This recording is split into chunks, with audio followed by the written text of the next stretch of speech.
Of all names, though, Karen, dude, what the heck? Hey, but then Liz. Yeah, but like, Yeah. she's always being a Karen, dude. Karen just has a bad rap, honestly. Like, no adults can ever name their kids Karen, unless. Going forward. Well, yeah, kids now. Mediak. This week we have a couple hosts missing, so Cassie's still in the back rooms. Austin found his way into the back rooms. Zach and also Skylar found their way into the back rooms, and Spider-Man and Chandler are going to be doing the episode this week. It's actually good to... Oh, I need to put earphones in so I can hear the other podcast. But yeah, no, I mean, this is actually great timing for the here and doing the podcast, because it seems like the Mediak crew, I fucking ripped a hole right in the middle of my mask as I put it on, and now I have a hole right at my nose for the rest of the episode. Very excited here, yeah. So the Spider-Mans are here to do the review of the Spider-Man movie. So yeah, Spider-Man Homecoming. This guy up there, his first movie, Tom Holland's first movie. Yeah, very exciting. Oh, I didn't mean Tom Holland. I meant Peter Parker. Yeah, his first documentary about his life. We're going to be covering that one here today. As usual, well, somewhat as usual, Chandler, Spider-Man. So yeah, we're going to be talking about this movie here. Chandler, you want to go ahead and give us a quick summary of the first documentary related to that guy's life? Yeah, what's up? I could. Before we start, I want to say I tried to have my camera on at the start of recording. I couldn't see the mouse. This is going to be a distraction, guys. What do you mean? Oh my gosh, Sky, how are your eyes moving? What do you mean? I can't. I don't know why you said Skylar, because that's clearly Spider-Man. My bad. Yeah, no, it's okay. How do you know if I said it? Did I say the lure part at the end? I don't know. All right, let's tell me on Spider-Man. Tell me. Okay. So, oh my gosh, give that muster my inner Austin trying to whip this out. Remember 5 seconds. So we start off. Less. That seems to be Right. Yeah. I think the Mediak podcast goes for that. So Spider-Man gives us a little backstory of how he acquired the suit via a vlog. And Iron Man and Captain America and Ant-Man and a couple other big names, big A-list tier actors out there. And then and we're like, that was one, bro. That was one compound sentence. It was a run-on sentence, all right? You didn't ask for how. Not count. Run-ons don't count. I said and too. I'm still in the first sentence. All right, whatever. I'll submit just today. This is extra hard for me to lock in. I don't know which face to look at. I can't. What do you mean? Look. Look at my tell my story. If this is his story, you could talk. Then yeah. So he goes to a party, figures out that there's these bad guys selling alien weapons. Afterwards, he goes to DC for this spelling bee or some math whiz competition. Close. And ends up saving the day at the Washington Monument. Goes on a prom date with Liz. And realizes I'm a sophomore. I'm a sophomore. Tell me. Yeah, I know. Oh, yeah, you're a sophomore, but she's a senior anymore. You're a broke college kid, but back then you were. Yeah. Dang, bro pulled it. All right. So he goes to prom with a girl and realizes that her father is this super big bad guy that he's kind of been chasing this whole movie. And in my last run-on sentence, he saves the day and makes happy. Nailed it. Not as happy as happy is in the second movie, but happy is happy. Or agreed. Happy's happy in the middle beginning of the second movie. Probably not as much at the end of that movie, but we could talk about that later. That's a future problem. Chandler, you did good there. I was gonna say you missed out on like themes or something, but then I was like trying to think about it, and I was like, if I were to describe the emotions of any of the characters in this movie, it would just be like funny. That's it. Yeah. Yeah, essentially. Yeah. Oh, damn. Funny, nervous. After watching this documentary, Spider-Man: Homecoming, the documentary, there was like one thing I desperately wanted to talk about, but I know that the way that the Mediak podcast does their order, we have to do positives first. So I will go ahead and talk about how awesome Tom Holland is and how he is just kind of like the best. You repeat a positive. What was that? Oh, my fault. Not me. Bro, I just like okay, all right. The Mask for Funny might not be committing to the entire episode just because I straight up cannot hear Skylar and I can't breathe. Which is Oh, am I too quiet? Huh? It's just muffling your voice. That's all. Unmuffled by that mask. Might not be worth it. You got to reveal your identity now, dude. Glasses. Reveal your identity. My glasses. Oh my god, I'm Velma for real. We're on the floor. Never mind, we're chilling. We're gonna find out the bit. Was it worth it for the bit? Yeah, that was funny. Okay, cool. That was funny. I was going. I feel. Go ahead, sorry. Yeah. I like how Sky took the camera off. He didn't want to be like, Yeah, it hurts my nose. dude, he could. Dude, Tom Holland, bro, in the movie was like stumbling, trying to take his clothes off before he webbed it to the wall. You could have been like, Yeah, I know. Skylar? But I didn't want to take a camera. Mine's just a little zipper in the back. oh, that is pretty cool. How does the eyes move? Is it My just red? chin. Was that very expensive? So you just go like this. That is so cool. Yeah, it came with a web shooter too, but I didn't want to put it on Why shoot not? us? Why didn't you want to put it on? because I wouldn't have used it. Aaron. I would there was no good way for me to use it in show. Just shoot at the camera. Yeah, but I Like, might break stick the to- camera Oh, because it's like sticky on the end. is it like a suction cup? I was having a little bit of not breathing problems. Like I was able to breathe, but like I was kind of I couldn't see at all because I didn't have my glasses on, and also it was like a fuzzy thing. So I was just kind of going off of vibes, and I was like, if I can't breathe and we're going off of vibes and I can't hear Skylar, maybe we should just take them off. Which sucks because I didn't do my hair today. I was really relying on the mask thing. I couldn't see. I could hear fine, but you couldn't hear me fine. Yeah, But I thought I was talking like loud, but that's sad. It was muffled. yeah, loudness was not it. All right, Tom Holland. He's cool. He's good. He does all the bases of Spider-Man.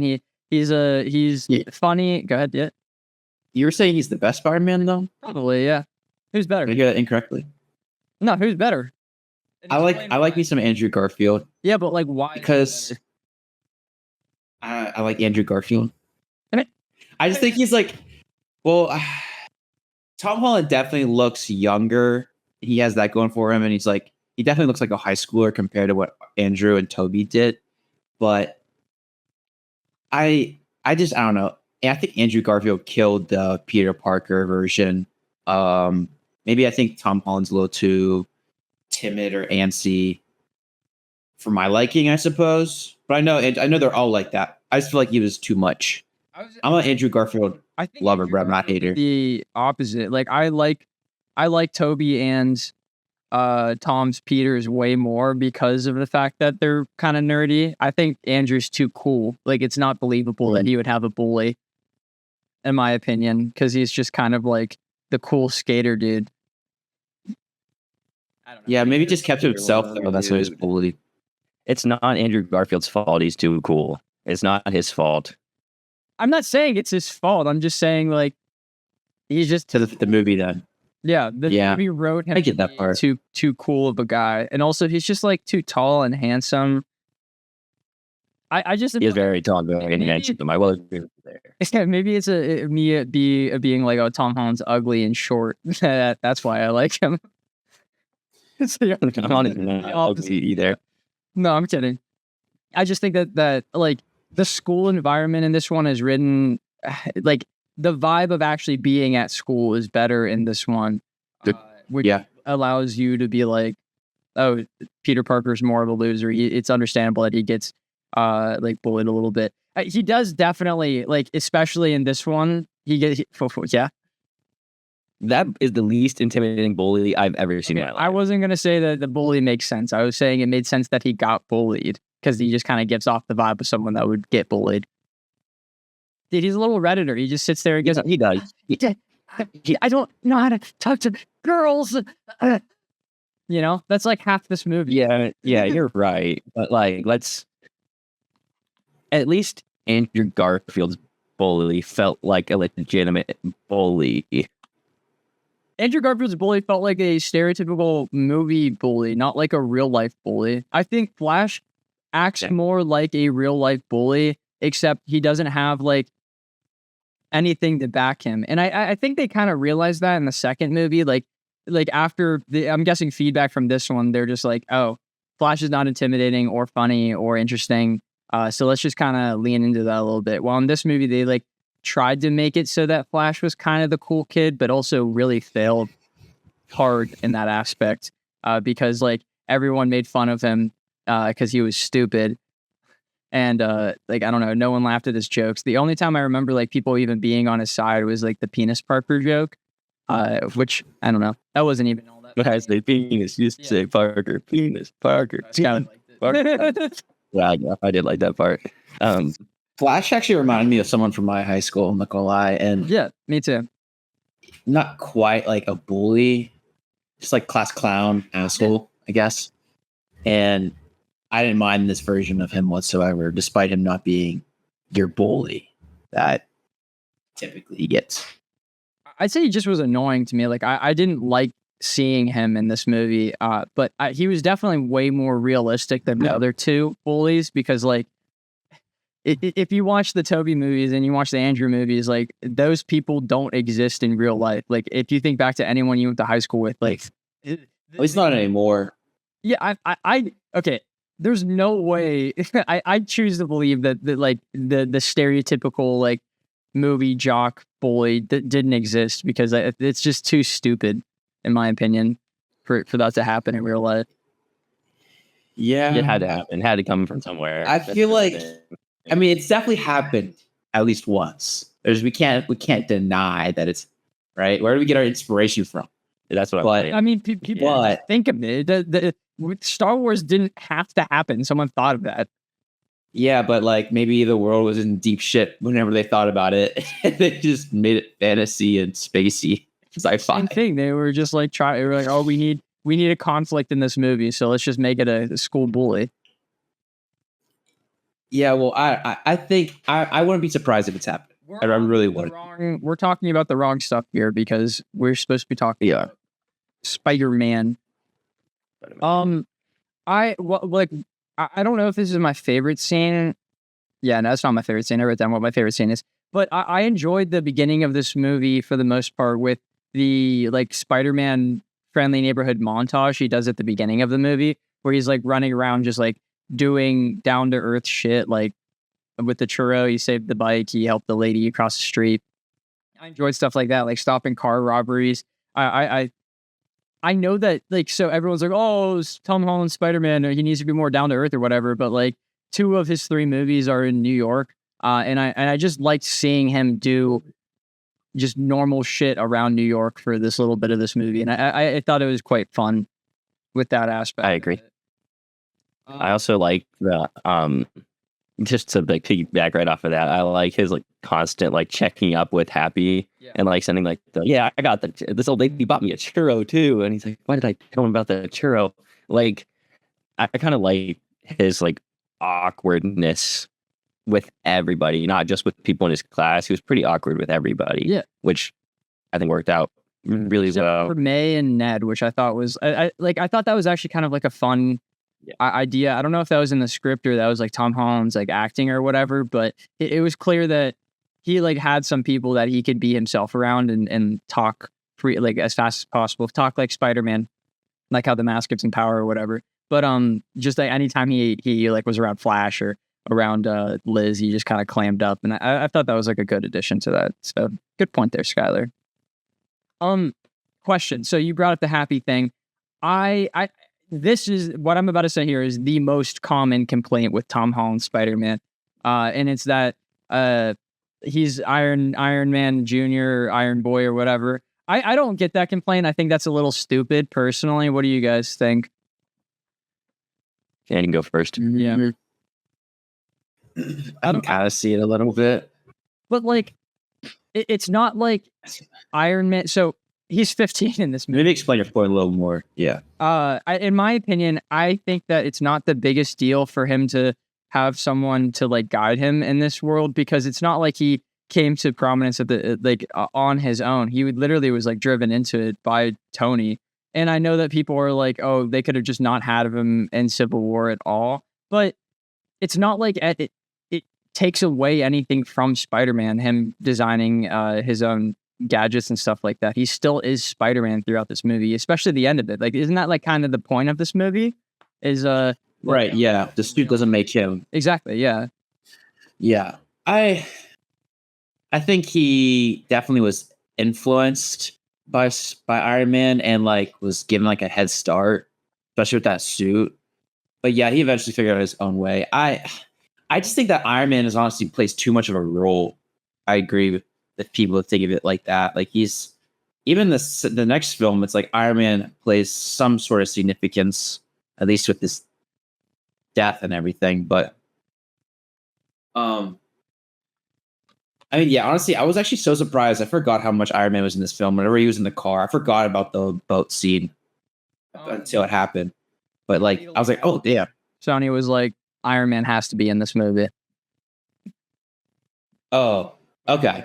The products in the car. Yeah, okay. Well, I just mean like, I'm sure he probably charged a lot of money. And I was like, oh, wow, for being that car owner, how much it was per second. But no, he's in multiple parts. I don't think he's Iron Man Jr., but he definitely looks up to him a lot, and it's obvious. And again, I don't think that's a bad thing, especially since this version of Spider-Man doesn't have. Yeah, he has a Ben, but it's things clearly went down differently because they either redo the great power comes great responsibility scene at the end of this trilogy, or he just never had it initially, which I find hard to believe because of that scene in Civil War, where he says essentially great power comes great responsibility without actually saying those lines.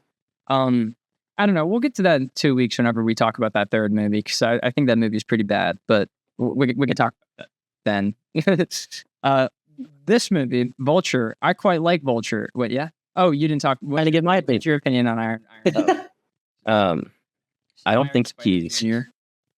Yeah, I don't think he's Iron Boy Jr., but I think he is going like crazy for Iron Man approval, like the entire thing. He's like constantly trying to show him that like he's ready and everything, and it gets pretty old pretty quick, I will say. Especially because like he's really smart, so I think he should be able to pick up on the fact that he's already been like approved by Iron Man like multiple times.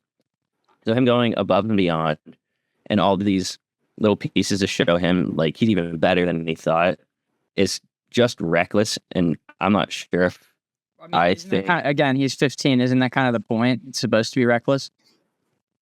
Yes, but it gets to a, like, I think he should have a realization things like, okay, I'm really like messing stuff up. Kind of stay in my own lane, stay around. Doesn't that also happen? Queen. Yes, I'm getting there. Promise I'm getting there. Okay. So, and it does happen all like that, but the portion where he's like constantly seeking approval and his only thought is Iron Man, how can I win his approval? It's too big of a chunk of this movie. It's good that it does happen full circle and he does realize, but I think the portions of it are split wrong. It felt though like 60% of this movie was him trying to initially get the approval that he kind of already had. I mean, you can notice it in a couple of the different Iron Man scenes where it's like not Iron Man, and he references the cults that he's been making. So you can see Iron Man is listening to him. So if Happy isn't, Iron Man is, he has approval. Iron Man's actually listening to him and understanding. Then he keeps going, and then he keeps going, and then he gets to the boat scene, where destroys the boat. Iron Man has to save him, and then if you were really here right now, he walks out and gives him that whole spiel. And like at that point, I think it like hits the point where he's like, I need to chill out. Yes. Just because I have a hand, it doesn't mean you have to stop. Oh. Yes. Okay. Well, I think you're wrong. Because he kind of just rebels against Iron Man from the beginning. Like Iron Man tells him to stop hunting Vulture, and the very first thing he does is hunt Vulture and remove the tracker in his suit, and do everything in Washington. Which Iron Man does say that he's proud of him because of Washington, but it's not like Iron Man told him to go to Washington. He actually told him to do the opposite of that. Yeah, but he didn't do that. He did that because he's trying to prove to Iron Man that he's like more than capable of taking on full and like harder missions. I think he would have done it regardless. I think that it was like he wants to do the right thing, and also he thinks that this would get him into the Avengers. Yeah, it's kind of like if Iron Man will tell him what to do, he'll do it himself. Yeah, but I also don't mind. Like Sky, I did this really like I don't mind with how much he's trying to like kiss up to Iron Man or get his approval or recognition, because like he's a confused individual. He was flown out to some country to help fight all these Avengers, and he's back in Queens just doing like little petty crimes. So it's like he's striving for something bigger, and he thinks he's an Avenger even though he isn't. So I can understand him like kind of harassing Happy to figure out what's next. Yeah, you're right, it is a big portion of the film, but I wasn't really annoyed by it. He's just a confused high schooler. That's how I chopped it up to be. It's like at work, if you're a janitor and then like the owner of the business comes down and is like, I'm going to give you $1 million to sit in this meeting and talk with me for a little bit. And then after that meeting, you then get promoted, but like only slightly higher than janitor. And you're like, I want to do more. Like, I know that you saw something in me to go into that meeting and talk to you. So like, why am I not like a higher up or something like that? You just want to keep trying to drive and get into that $1 million position again. I don't know if that made sense. I think I get your analogy, but I think it's kind of wrong. It would be like you're an intern trying to prove to a full-time employee that you're ready. Yeah, but regardless of the position that started it, you understood. Well, he wasn't an internship. He wasn't an internship. Yeah, like it's more like that. But again, I don't think him kissing up to Iron Man is bad. I don't think any of that is bad. I think the amount of time it took is bad, because it was, I think it'd be better if the Iron Man portion happened, I don't know how much sooner, but like a decent bit sooner. And then you can have him do his like own rebellious thing afterward, where he did everything correctly, where he had Ned call the FBI to get like backup, and he just tried to like protect the plane. Well, get the guy out of the plane and then save the plane and land on the beach and that. But that was, at that point, it was far too gone. But like doing all the right steps beforehand instead of just jumping headfirst into action, I think I would have liked that. I think that would have been pretty boring, because like I think the kind of the point of this movie was the fact that he was repeatedly making bad decisions. Again, he's like 15. This is Spider-Man doing the very first ever like big mission that he's ever done before, and against like the rules of Iron Man 2. And I think it needed to happen when it happened, because like that's the turning point of the movie. That's the second act of it. I think that the biggest problem is that this movie is very long. It does not need to be as long as it is.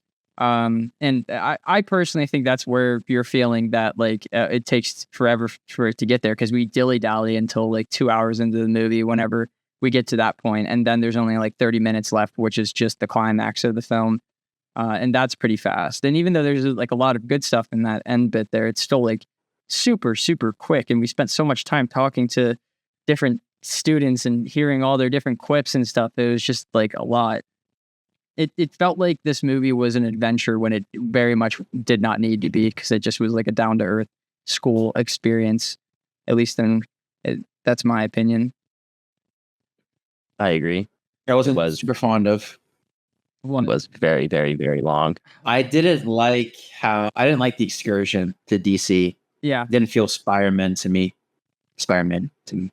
I agree and disagree. So like, I think it makes sense that like he went out to school to go do a field trip and something bad happened. But like, that was way too much of the movie. Like him doing the heist and getting stuck and like finding his way back to the monument and doing all that stuff. That was like 40 minutes, which is insane. And it's such a insignificant. I mean, it's a significant part to the plot because like it's how Vulture figured out that he was Spider-Man because he wasn't in the elevator and whatnot. But like, I don't know. It was just, it took up so much of the movie whenever that's like the only part that connects back to the overall story for the most part. Like him being in the damage control vault never meant anything for the most part. Like I honestly, until you said it right there, Chandler, I forgot it happened like almost entirely.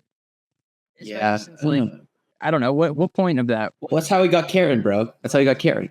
Yeah, but that was horrible. He also like had Karen before that moment. He just like used that moment to like think through and stuff. Right. I don't know. We're gonna just keep jumping back and forth between positives and negatives, I'm sure. In that DC scene, Chandler, there is a moment that I actually do like a lot, and it's a directing and acting moment from Tom and John.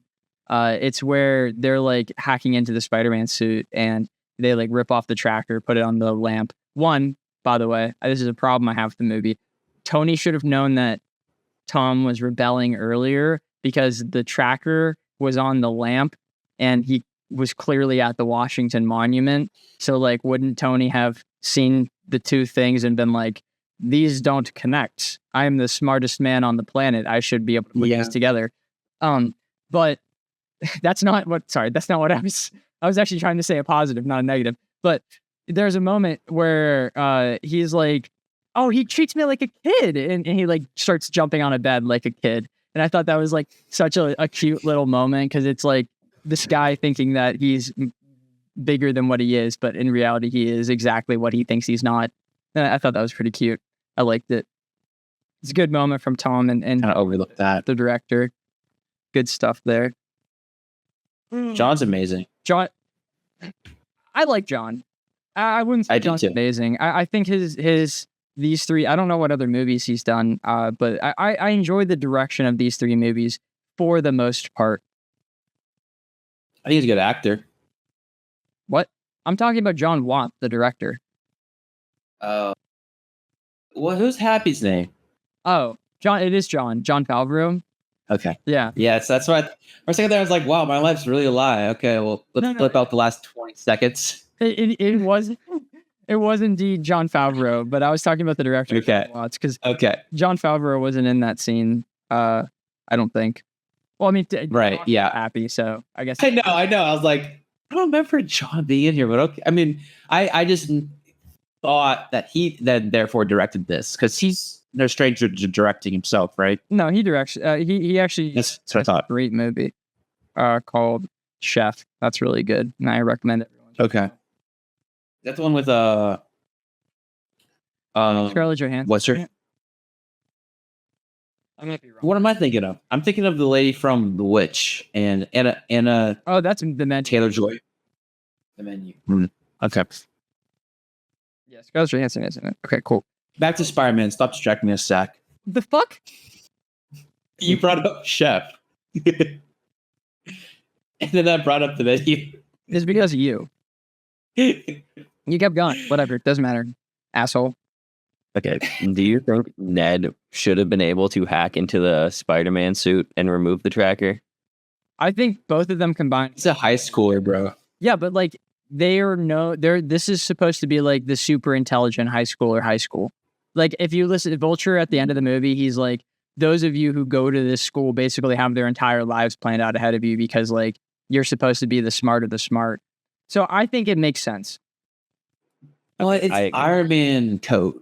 It's coded up. be an Iron Man? Like, how does But I don't think he would have done like anything too insanely complex. like he was baiting No. Spider-Man into hacking the suit and getting in trouble? No, I'd say It's like- one of two things. That's a possibility. Like he maybe was like, I'll put like restrictions on it, but maybe if he's smart enough to hack me, I'll be fine. But I don't think he thought that far ahead. I'm pretty sure since it's Iron Man, he's kind of an asshole. He probably thought like, oh, he's not smart enough or not willing to do this or Yeah. something like that. Yeah. I think it was just like not Oversight. that big of a deal if it wasn't as complex as his all the Come on, other bro. It's stuff. Iron Man, dude. Yeah, but he's like, this is a 15-year-old kid with a suit. He just needs to be able to shoot webs and not have his identity found. I'll throw in a ton of other stuff for him to help, but it's not like I'm gonna go balls to the wall with this. I don't really need to. And then kind of like made it so he doesn't get too overwhelmed with all the different modes and everything. And that's why I made the training wheels. Yeah. I think like Tony does everything balls to the wall. So I choose to believe I like agree. he saw Spider-Man and he was like, I'm gonna make a suit for this kid. And then he started making it and he was like, I'm having too much fun here. I'm gonna keep adding shit like the instant kill protocol or whatever the fuck. And the how many different web combinations Yeah. variants? 500. Yeah. I like the ones I- from the Spider-Man game. Now those were fun. That was fun, yeah. Like the multi-web, Yeah. like, taser web and shit. That was good stuff. The web bomb or whatever. Yeah, web, This movie made me want to play that game. By the way, understandable. Cause the web swinging in this movie Web was snap one. Playing it. very CG, but still quite fun for the most part. And I've also seen people complain like that whenever Spider-Man's doing Spider-Man-y stuff, he's too bouncy, like he jumps around a lot. But I don't mind that because like again, he's like a 15-year-old that has these powers and gets really excited to use them. It's like he has all this energy and has to get it out somehow, and he does it through Spider-Man. So I never minded that. I always actually kind of liked it for the most part. It was something the other two movies just like don't have the ability to do because of the time frame in which they came out. Completely off top. Party scene in the beginning of this movie. Yeah, I don't either. But yeah, except for the to bring Spider-Man to be cool whenever everyone clearly already likes him and he's like kind of well, where he doesn't know. it was because of the gym scene. Like he kind of got Yeah. forced into it. But I agree. I didn't like the moment either. But if you like listen to Liz and like all the other girls, they just ignore Flash. Like everyone except for Flash just pretends like no one said anything about Spider-Man. And she's just like, oh, you should come to my party, Peter, because I want to hang out with you. And he's like, Spider-Man. Which like, I mean, like I get it because Ned tells him personally that no one wants to hang out with him. But like still, I don't know. I think that's just kind of stupid, especially since Well, doesn't Flash insinuate it? He's like, yeah, just bring your pal Spider-Man to the party. yeah, but So it's again, kinda like, immediately Liz ignores him and goes, yeah, you should come, Peter. yeah, Flash but like I think Peter that's where he showing got that it. you're It's like really a go like, loser. yeah, but he's still the bully, whether it is or isn't. Yeah, Like, but they didn't show it. Like every character other than like Flash is the only one that found his jokes enjoyable until the Penis Parker scene. So like up until that moment, you're just like made to think, why does Peter care about him? Like the scene previously, Peter's telling his decathlon teacher that he can't go to whatever, and they're making jokes of him and making jokes of Flash. Like Flash would like say something, and then that one kid would ring the bell and be like, "That's actually incorrect for Flash." Or they like he was not the bully. He was the fucking nerd. He was the joke. He's the dumbest kid in school. So like I don't know. I find it really lame that he would take any sort of anything that Flash would say whenever he is just kind of made to be the butt of the joke. like I do think he is the butt of the joke until we get to the Penis Parker thing, because then I think he kind of is the bully and everybody starts like going along with what he's saying, and I think that's something that the movie might not handle as well because they really only show him as like people on his side during that scene. Just that And- scene, yeah.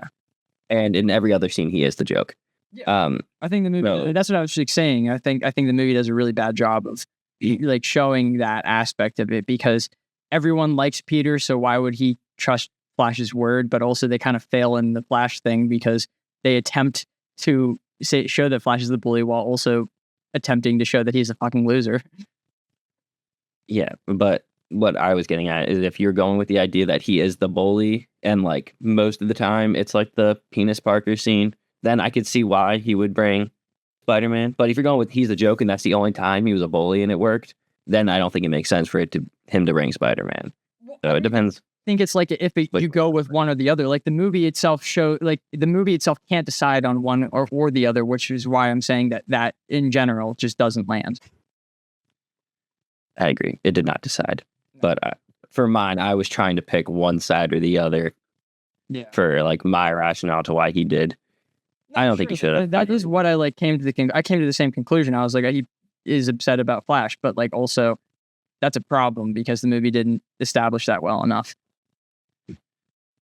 I have a problem with all of his school, actually. I like this movie for making it feel like he's in high school, because it is, for the most part, it feels like that. However, Spider-Man is the comedic relief character. He might have a comedic side character, something like that. Stick it to Ned. Leave Ned to be the only comic relief character.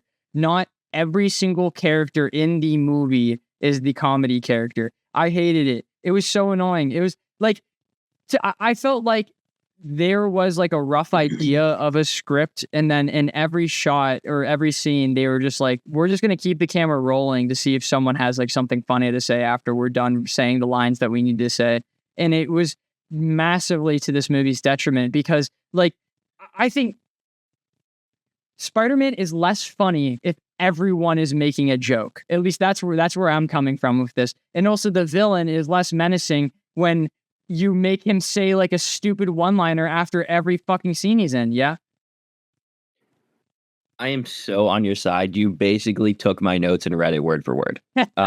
That's how well you hit my point on that, to the point where I even wrote down, why did they make the Vulture say, isn't this the anti-gravity gun? If they would have just taken that out, I think he's a menacing villain. They added that in. I don't know. It's reversed, but it says, I thought this was the anti-gravity gun. I put it in quotes because I was like, that's one of my least favorite lines, like in any of the Marvel movies. It's so stupid. Like, because that would have been a good menacing scene if he didn't say that. Oh my god. It would have been. It would have showed like how serious he is about keeping this away from his family, and how he's doing this to support his family, and like how the lengths he's willing to go. But the fact he was just going to use an anti-gravity gun, and just constantly just keep him there. Yeah,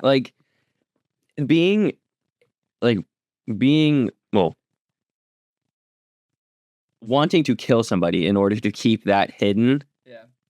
Is like so much more menacing to me than just holding him there. And it would have been, I choose to believe, one of his first couple kills, because he worked a regular job before this. And so the span of this was probably a couple months. He said 8 years. 8 years? 8 years. To have the title card of it. Yeah, because Ultron happened and a couple of things. Yeah, Civil War, whatever that means. I choose to believe that wasn't his first kill, because like the idea of him just like quickly picking up the gun and shooting that guy, great stuff. That makes it so much worse, because then why did he ask if it was the anti-gravity gun after? I know, dude. I hate that line so much. It's so stupid. And I didn't write down the other ones because they're not nearly as bad as that, but it's not the only quip that he just like throws out. And he would have. I don't think he needs a gun to kill someone. That too, yeah. But I mean, I think in that moment it was just because it was right there, like it was right next to him. Yeah. Well, what I'm saying is, I don't know if he's ever needed to use a gun. So maybe he just doesn't know the weapons, and that's why he got them confused, because his Vulture thing is powerful enough to kill someone. Yeah, but like, we're go ahead, Scott. Yeah. We're saying why even ask the question. I guess if you just cut that, then I'm an advocate for that line. I think it was funny. I thought a lot of this movie was funny. Maybe I'm vouching for Austin. I was not expecting this watching this film. I was watching AOT, and I was not happy that I forgot I needed to watch it at 9 p.m. last night. And I very much so enjoyed almost all of the comedy in this. Really? So, yeah, first time I actually going into this film, I was probably going to give it like a 4. I'm not a fan of Homecoming. I always hated this film. Always. Not my Tom Holland. I didn't like the fact that he goes on a field trip. I'm not excited for Far From Home. But this movie, I don't know. Maybe I was so tired and I felt a little giddy. Everything kind of hit. I wrote down a lot of jokes that didn't only come from Ned. Well, real quick. So I just want to like finish with like I didn't mind I thought this was an anti-gravity gun. I thought it was kind of funny. I mean, not that I laughed, but I didn't think it was bad. I just didn't and like sense that he asked the question. Like maybe he just doesn't know his own weapons. Like he doesn't need to. He used his vulture thing. Like he should have been okay with killing that guy because he was shown repeatedly to be a problem to his crew. Oh, he also like has the morals that would be fine. Like business. Maybe he just leaves him up on the roof of the building for like eternity. Maybe that's torture, and then he doesn't get out, and he can't, tell everyone. But that's true. You might as well just kill him and make him more menacing. But I mean, he wasn't that upset about it. No, I know that, but like that also kind of drops the like intensity of the world. It makes it like that. It drops it from being menacing to just being a silly, goofy moment. And like I want to say, I do think this movie is funny in portions, so I'm like on your side there. I can completely understand how a person laughs at pretty much everything. You're in that silly, goofy mood. This movie is going to make you laugh. At least some of the characters, right? You're not going to laugh at every single character. Like I'll pretty much always laugh at the penis Parker thing, not because like it's inherently funny. I just think it's penis.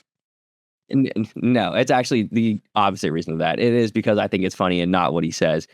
He's just like in a party, he leaves and he just has a mic going, when I say penis, you say Parker. And he's like gamming everybody to like just gang up on one and they're all for it. And his friend's just there like, you don't want to come back here. And you just hear it like over the phone. Like, I think that's like, over the kind of funny. It's really funny. Like the idea of Peter are listening to that come out of his phone. Like that is kind of funny. Yeah. So like, I do understand how you think this movie is really, really funny, but like in your mind, just picture Vulture is shooting him, killing the guy, and then just ends there. Like that makes him so menacing. And then it makes that car scene even more intense later. Yeah. See, I don't know. Maybe it's because I already knew that he's a menacing fella. Like he's not afraid to kill someone. And I thought that was just a little funny bit. I really didn't mind it. You're right. You guys are totally right. It would have been far more menacing. I would have had chills down my spine if he meant to kill the dude. Sure. I bet it would have been chilling. Well, on the first watch, maybe. Yeah. I don't know, like, oh gosh, what's this guy going to do next? Yeah. But I already knew what he was going to do next, so I already knew he was down like that. But I guess it's really just each your own, I suppose. Like, what a fucking twist, by the way, guys. It wasn't that awesome. Do you guys remember watching that for the first time? What, him being a bad guy and showing up the door? Yeah. Yeah. I do like that. I remember that like blowing my like. I think Vulture is like one of the better. I prefer a more grounded, down to earth superhero movie for the most part. I just like seeing superheroes save people and just kind of not have world ending stakes. So Vulture is like one of my favorite superhero villains. He's probably my favorite Spider-Man. Now Green Goblin, I like Willem Dafoe, but he just needed a mask. Yeah, but Vulture's like a close number 2 just because of. I find Michael Keaton's portrayal of him throughout this movie to be really, really strong. And then that scene at the door is just like, it's so good. So good. So good. That was good. Even like knowing it's going to happen, like the cutout of the sound, I mean, the music as he opens the door and then Peter's just like fucking dead stare. I very much enjoy that. I remember sitting in theaters and like, just straight up being insanely uncomfortable because I was like, I don't know what's going to happen. And I was like 14 or 15 and it was just like crazy. It was a good stuff. That's one of my favorite twists in super good movies.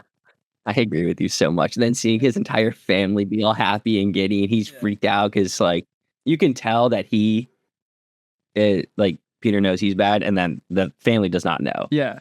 It's including the horrible. vulture, which is great. And then as he drives, you can see the vulture like put it together.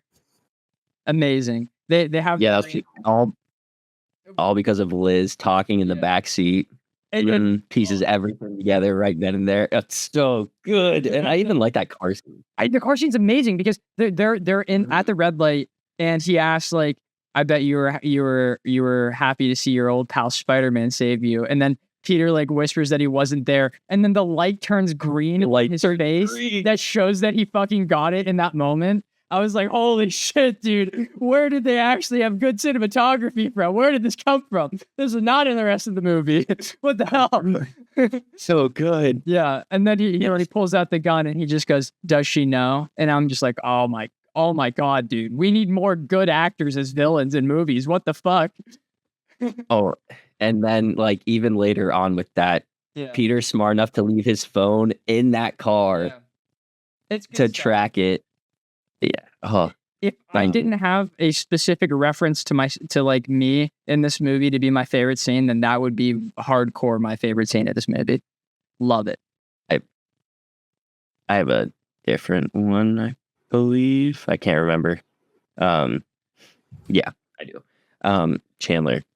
So Yes. you laughed at a lot of the stuff in this joke. What did you think about the interrogation scene with Childish Gambino? Whenever he's at the car and using the voice changer. Don't. Oh. I didn't really care for that scene. Really? I thought if any of them, that one would make you laugh. No, like the one where he's talking to I know what a girl's Rick. like. I'm not a girl. Yeah. I'm a boy. A man. Yeah. Yeah, okay, maybe that bit. The whole voice changer I didn't care for at all. That was a little weird. But again, that's kind Who's his character though? I know who he's the uncle to, but what's the name of his? Thank you. I was forgetting the name. Oh, okay. I'm a little forgetful, all right? I knew what I was talking about. I knew he was the uncle to someone. Yeah. But Prowler, I was just trying to imagine, like, how does he get from here to there? Because he seems pretty chill. You know, it's definitely like, in that movie, you know. yeah, yes, but not as chill as he is right now. Something's about to happen, I'm sure. You never know. I'm next trilogy. Yeah. I'm just gonna That would have been so funny if like Chan shook his camera whenever you did that. Good stuff. But the reason I brought that up to you, because I thought you liked the humor, but I really like the fact he is so bad at interrogating that he tried to leave before he even got all the information. Oh, yeah. Stupid. This sucks, Karen. And he starts walking away. Oh no, not even that. It's like he tells him, "Oh, I know something." He's like, "Okay, cool, thanks," and then he just leaves without even getting the Yeah, information. he's like, oh, awesome. And then, he's like, yeah, they're going to do that. He goes, that's great. And he's like, don't you want to know where? He goes, absolutely. And it's like, comes back. Right. And then even the bit with like I got ice cream in the car. He goes, man, this sucks. Still a criminal. And then like leaves him there. Yeah, I always have a soft spot for that scene. One, because I like Donald Glover a lot. And I really like seeing some here, like intro heroes being really bad at certain things because it makes sense, you know? So that was one of the ones that like a lot of people probably won't like. The voice changer thing is like whatever to me, but it's a nerdy kid trying out a new gadget. So it's fun to me, you know? That's all I have. Yeah, it's pretty funny. Like I said, my humor might be a little bit more cooked, Sky. I'll give you one example. Like I feel like my humor is on par with like you ever see like this meme where it's like, what's the difference between an inbred, we'll say Yorkie, a small dog, and a regular Yorkie? And they show you a regular Yorkie, and they show you a Yorkie with a slice of bread around its head. That's kind of like that's my accursed humor. All right. So there's this bit. I'm just gonna say one. What? I like to take one more stab at Yeah. the joke. I have a lot on here. You might hit one, but not the one I'm going to talk about. I have to imagine you laughed at the ATM scene really hard when he's going up and down. He's like, I'm starting to think you guys are not the Avengers. Yeah, up and down. that was funny, but I don't think I wrote that down. I don't think I wrote anything about the Avengers. It's crazy. I thought for sure, because that one made me laugh, and just because it's like quirky. No, that was funny, but it's not like cursed funny. This one is like so stupid, but it had me dying. I'm not, no names. You'll figure it out. What are you doing? Nothing. I probably didn't write this down quote unquote. No, dude, How about you? don't say this is funny. Don't say this is funny, Chandler. This is funny, bro. I'm going to leave the room. Because it's so cringe. It's so bad. It's so bad. It's cringe. Yeah, It's cringe, bro. It's like, why would anyone say that in any situation ever? It's so stupid. Okay. But this kid like continues to show that even when he's in the bathroom, he's awkward. All right. Remember the bathroom scene with Happy and he's just there minding his own business? Like, if he did, if that wasn't in there, then I'd be. Just say the joke. Okay. Chess. All right. That's the end of it. I just had one word, bro. You ruined this moment for me. Oh, I dead ass thought you were gonna do the porn joke. No. Oh. No. The chess is better. The chess is a funny one. Okay, I'm glad I actually got to finish the bit. Yeah, no, it's the chess one where he's just like, chess. Sorry, Chandler. No, the joke you're referring to, not funny. Not funny, dude. Cool. The chess joke, it did. I didn't snicker. I looked at that and I was like, that's kind of good. I like that. That's how that works for me. But I straight up thought you were gonna do though. What are you doing in here? Porn. I would have been so angry at you, Chandler. I would have been so mad. If this wasn't my that's fourth where you're going. rewatch, if this was my first time watching it, I might have thought that was funny. Me too.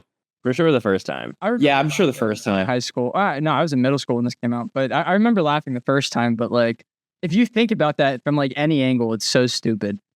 Yeah. I don't even know if that would have worked It wouldn't have worked on their technology. Arguably, that would have been a worse situation than if he said, "I'm helping Spider-Man." No, but that's kind of what's funny about it, though. He's making himself a bigger ditch. But like, okay, doesn't matter. Yes, I can transition topics. Okay. Do you think the class should have been able to figure out Peter Parker as Spider-Man in this movie, Yes, like the Vulture did? especially since like they're all supposed to be crazy smart, and that he's. Oh wow, he disappeared at the Washington Monument, and now Spider-Man was there. Spider-Man seems to follow wherever this class goes. Yeah. Or why? Yeah. They should have deduced that for sure. At least definitely the point. I mean, At least know it's from their school yeah, or someone like that. Like, how do you follow them on a field trip across multiple states? yeah. Well, maybe I guess it's just one. Sudden Spider-Man's in DC, and just so happens to be the Decathlon. the decathlon. You mean the spelling bee, bro? The spelling. Yeah, the spelling bee. contest. Okay, Scully. I know you said like that might kind of be the point, and I would agree if MJ wasn't so unconfident in knowing next movie, because she was like, I was only like 67%. No, you should have been 100% sure, you dumbass. And also, like, all of them are supposed to be like the smartest kids in New York, so I feel like they definitely could have figured it out. First, 100% agree. 100% agree. If the Vulture didn't figure it out, and which I like that he did, but it makes me dislike the class because they're supposed to be smarter than him. And then the next movie, whenever she figures it out, I think it's dumb. And to go just piggyback off because you said 67%, I hated in this movie that they said, oh, whenever he was trying to save the boat, that it was 98% successful. I hated that. What makes it 98? It still failed. So like, I just don't like. How is any of that bit successful? I don't think most of Karen's lines were good. I think arguably all of them were bad. Specifically one that genuinely might be my least favorite scene. But I have another thing I would like to complain about. So since we're talking about Karen now, I'll go ahead and say that. So, Wait, real quick. Keep it on the boat, just the boat topic. Okay, How did that boat stay intact? what do you mean? Like, just because you connect it with webs, it's split in half, bro. It's leaking water. How did that? He like welded it and then pushed it to shore. I get Iron Man did it. Yeah. But how did Spider-Man, did he weld it? I'm so confused on what you're getting at here, brother. yeah, I'm too. All he did was web the boat back together initially. Yeah, but it was like still like this whenever he webbed it, and then Iron Man came, pushed it together like this, and then went around and welded. But it fell apart. So twice. Well, first initially, and he webbed it together and it fell apart the second time, and then Iron Man saved the day. But like him webbing it how does that seal anything? It doesn't. No, I guess he just kind It of should have fallen apart still. Like there's no world in that where that boat stays up. Yeah, no. I'm being honest. I think he didn't think about what to do afterwards, just to make sure that it stayed out of the water. It's a respect. It's split in half entirely. I don't know how it's still. Can we talk about that also for a second? Like the object exploded perfectly so that it completely bisected the ferry right down the middle. No one got hurt. Yeah, no one got hurt either. And like seconds before, it was like jumping around frantically, shooting like a little laser and random. Yeah, and then of course it has to go perfectly right down the middle. I got another one. Why didn't the boat sink? Because of all the water that would have gotten it underneath. So that's actually the water just disappeared. No, not even that. Like a lot of the time, boats account for taking on water weight. So that wasn't like the biggest deal to me. But even if it was cut in half, so like a portion of it would be under and waves would be crashing going in, sealed it back up. No, I'm saying like that's usually like somewhat accounted for. So I could reasonably see and clamps that together and then just quickly pushes it to shore before it can fully sink. At least in my head, I was able to think that's okay enough. Straight. I think it's a lot of water to it. Because that was a shit ton of water. That was like 10 minutes. Like boats have like buoyant tanks or whatever they're called. In like the underside, if that's the hull, I'm not sure the underside, but like that was completely submerged in water. Okay. I don't know if the boat can take on that much. I don't know. That's a big ship too, so it definitely has big. Where's tanks. An engineer at? What the fuck? I know. X. Yeah. We also need Austin because we've been kind of shitting on this movie almost nonstop since the start of it, and this is like one of his favorite movies of all time. I got some good things. Don't even worry about it. Okay, that's cool. I have a negative to talk about. So I'm kidding. You go ahead. Oh, you want me to? Yeah, I'll save mine for later. I'll save it for my. Okay, I'm very sorry if this is somebody's favorite because I could see it being. Oh, okay. Then I think this is fair game. Robert Downey Jr. is such an incredible actor in this movie, through and through. Yeah. I think it would be completely understandable if I asked like 100 people what their favorite scene was, and they just picked any Robert Downey Jr. scene. I think I would agree, except for the end. At the end of this movie. The end. The scene where he's like this was a test, right? And Tony was like, "Yeah." Oh, yeah, that's like whatever, right? But the portion where he's like on that rooftop and he goes like zip it like that. Oh my goodness! Like the zip it. That is so good. It is so good. Like I really debated on putting that as my favorite scene. Oh my goodness! It encompasses what like their relationship is so well.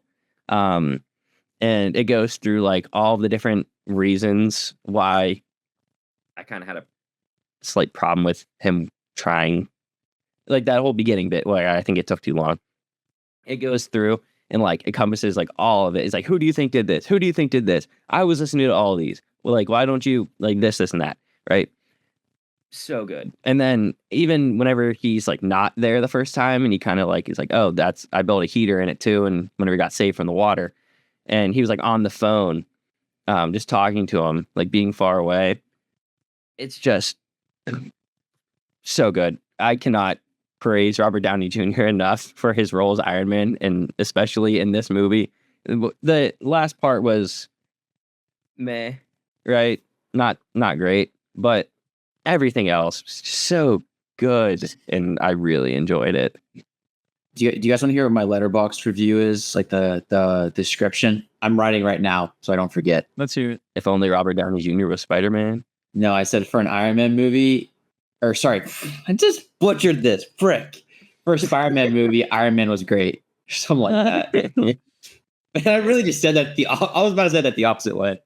For this being an Iron Man movie, Spider-Man did pretty well. Should I say it that way? Actually, that'd be pretty funny. You should say it that way. That would be really fun.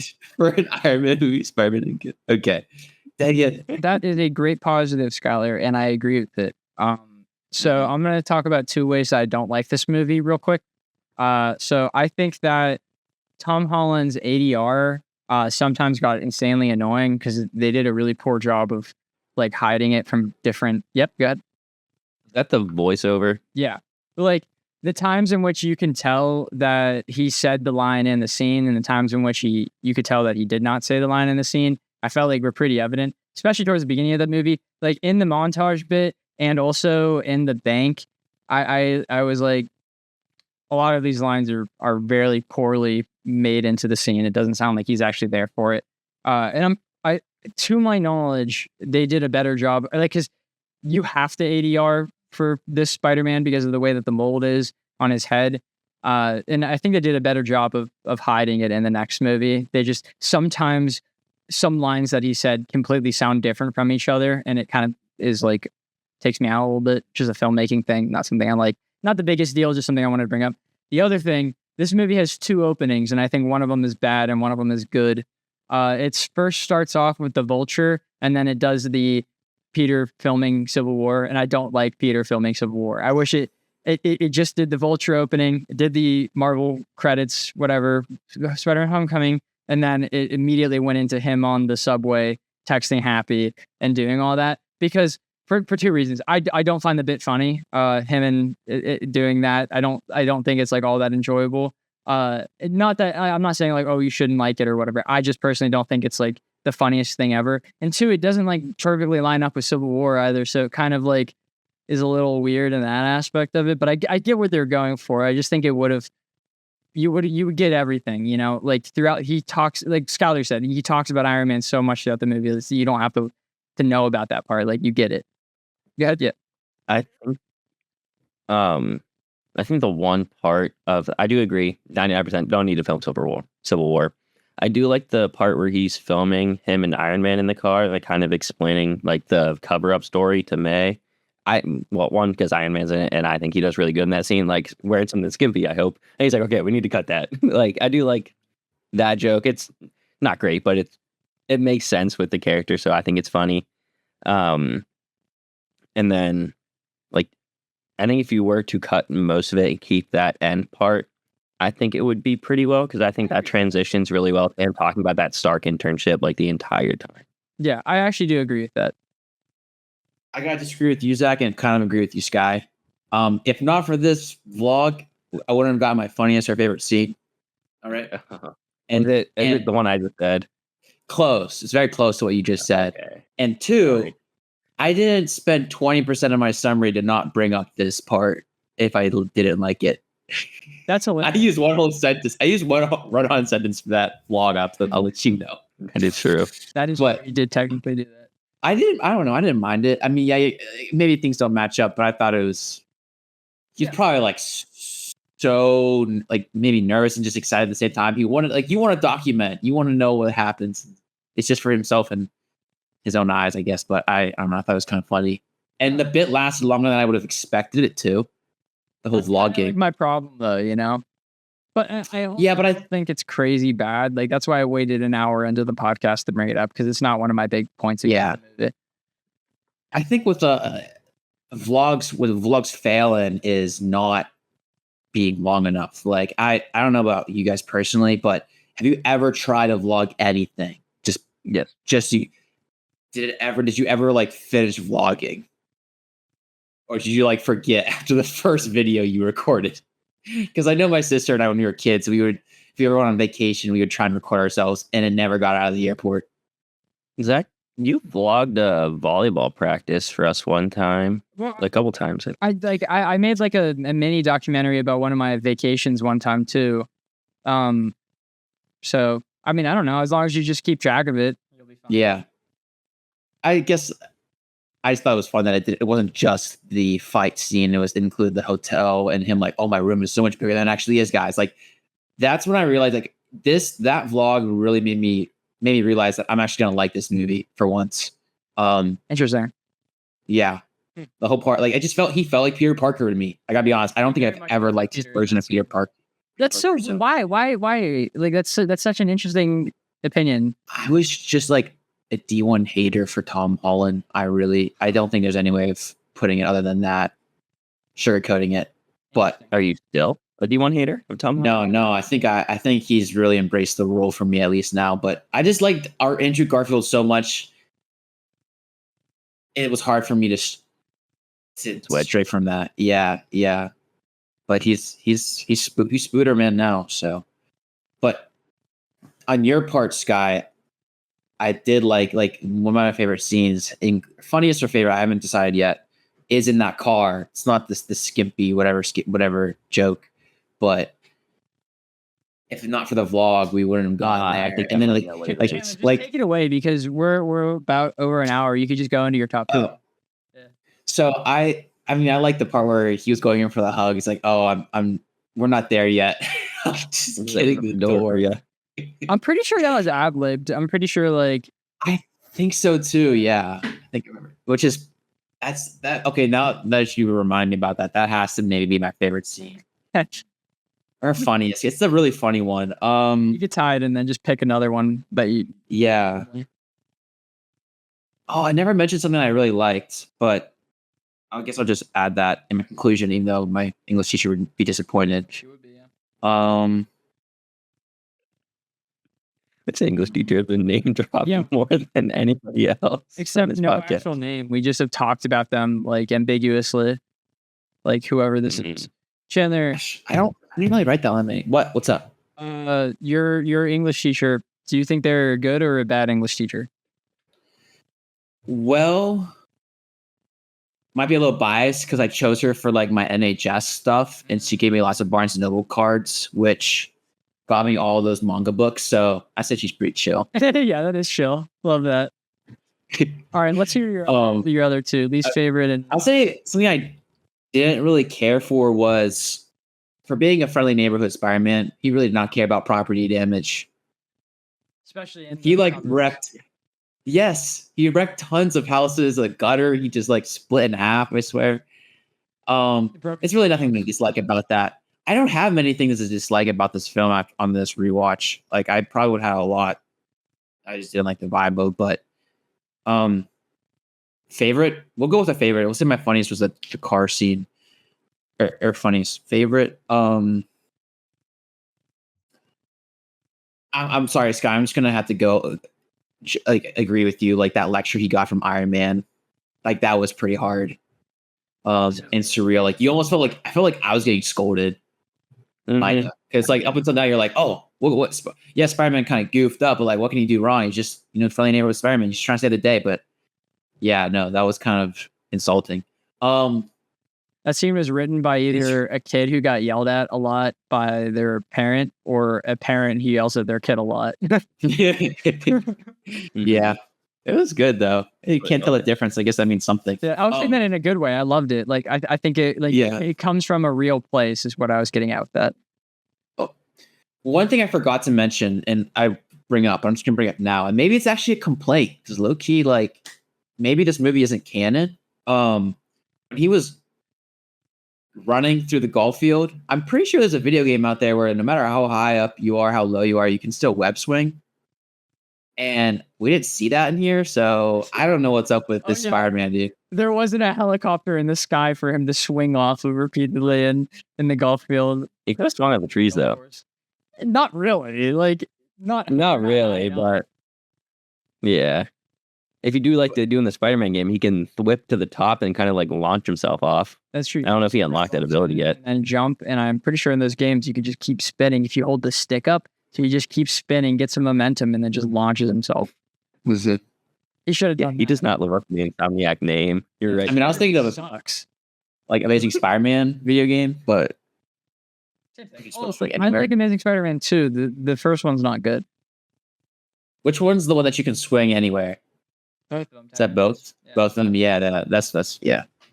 I don't know if this movie's canon. To be honest. Yeah, this movie's not canon to the video game worlds. You had me so confused for a second. I know. Actually, in Lego Marvel Super Heroes, a web just spawns above him no matter where. That's right. You just kind of. That's right. Yeah. I don't think I used him though. I like flying. Me too. As Iron Man. Yeah. Same with the Lego DC villains. I was the flying guys. Anyway, straight to the review, or are you guys next? Okay. I really did like this film, honestly. Like, I know I've already mentioned that I was a huge disliker, hater of this film. Initially, it wasn't my Spider-Man, wasn't my kind of humor, but for some reason, I don't know how, like I was not looking forward to this film at all last night, and I almost forgot about watching it. I was just been binging AOT for a while recently, and it took everything out of me to watch this film, and I'm very happy I did. Like, I had pauses throughout it, but really, like, I couldn't wait to continue. Like, I had a couple phone calls, but I was like politely like, "Hey, can I hang up? I'm doing something right now." Just because the movie was that fun. No, I wasn't that rude. I promise. It was my. No, I sister. just was shocked that you. Keep going. Yes. Like, yeah, no, this is a fun watch. Like, all the humor hit. I know it's like everyone's the comedic relief, but I really like the shots. Peter Parker felt like Peter Parker to me. Iron Man was fantastic. I forgot how much he was in the movie, and I really like the concept of like how, like, the aftermath of the alien attack. Like, I don't know if we ever really knew or learned like what actually happens after these big budget films. Like, there's destruction and chaos, and yeah, they reconstruct everything and whatnot. But like, what happened to all that alien technology? I really like that concept that they got their hands on it and kind of became like villains as a byproduct. I don't think I liked that initially. I think I had a huge issue with that, and maybe that's why I didn't like the film. But it made sense to me this time around. I don't know what else I can say. Like, it's funny. It has some good action. I didn't like that it was out of the city. I really think Spider-Man should stay in the city. I don't know why. That's just how I view him. Interesting opinion for next week. Yeah, we'll talk about. That's why I told you I am not looking forward to the next movie, bro. Like, I don't think I can make it. Yeah, but I'm just not looking forward to that. Like, I hated Far From Home. I actually hated it more than this. And I thought I used to hate this. So who knows? Things could change. I think that's about all I really want to say about the film. I liked it. I would recommend. Yeah, for sure. And to all those Andrew Garfield, Toby likers, give this one a shot. You still might not like it. But yeah, I would give this an 8 out of 10. I doubled my score. Just crazy. That is crazy. I wrote you down at a 7.5. That was so cool. Oh, yeah. I'm just feeling the vibe. And you guys didn't change my score this time around. All right, Skylar. No. Paper, scissors. See you guys next. Ready? Chandler, Right. count us in. Okay. Ready, set, goat. Wait. That's not. I thought you were gonna say rock, paper, scissors, shoot, like the normal countdown. 1, 2, 3. Like, does go mean No. we throw it? Or No, I didn't say go, bro. I didn't say go. I said goat. I got you with the classic.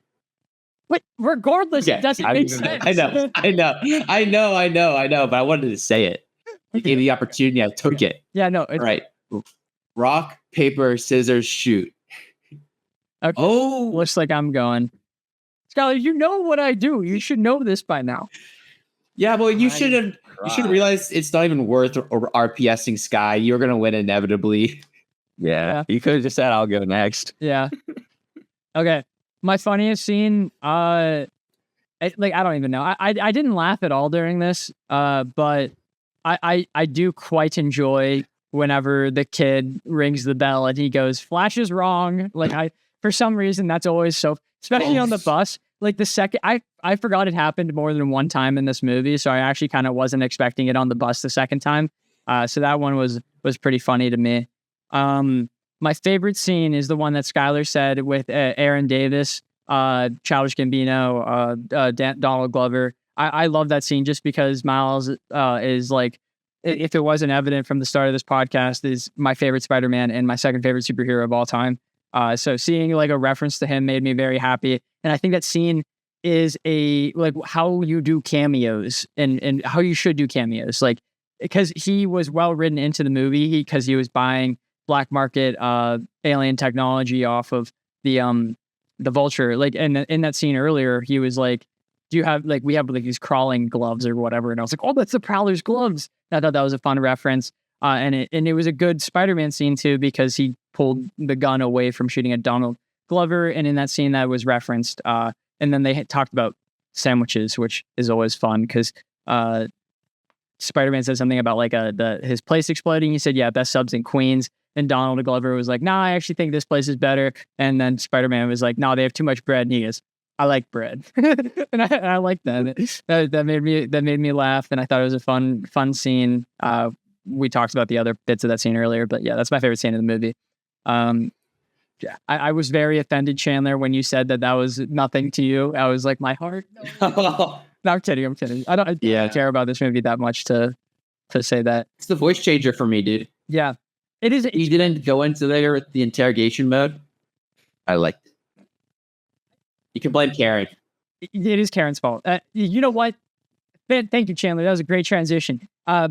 I have two least favorite. One least favorite, I don't like his school, and I don't like how everyone is the funny character. My other least favorite is I don't like Karen. I think she is bad and we're written really bad.